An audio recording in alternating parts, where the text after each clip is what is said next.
So about 2 weeks ago, my husband lost his job. Oh, that's so scary.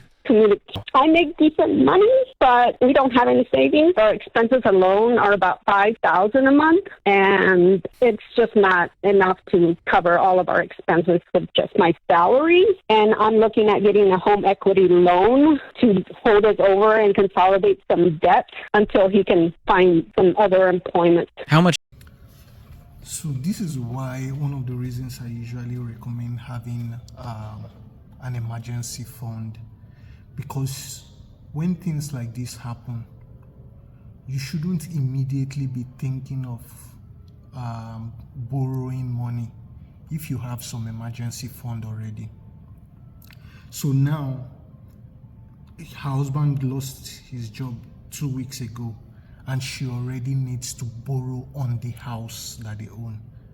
That's already, it's not even up to a month. If you even had at least 1 month of emergency fund, you would be able to weather the storm for a month. But she can't even weather the storm for a month.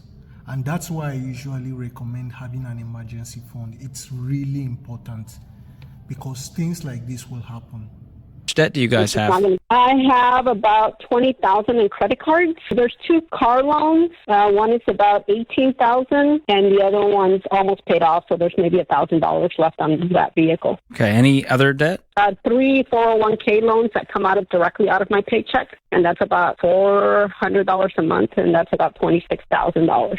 Okay. Wow, that's a lot of credits. So they've already been borrowing and living on credit for a very long time. This didn't just, it's not something that just happened out of the blues. And this is not a good way to live. First off, you want to be out of debt. Everything you owe, you want to be able to pay it off.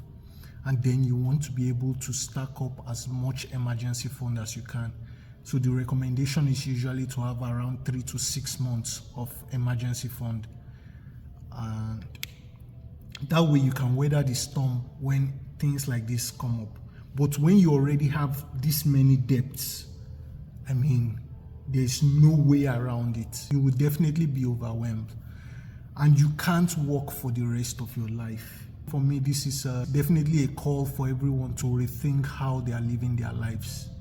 Because if one tragedy sets in, how long do you think you can survive without having to borrow?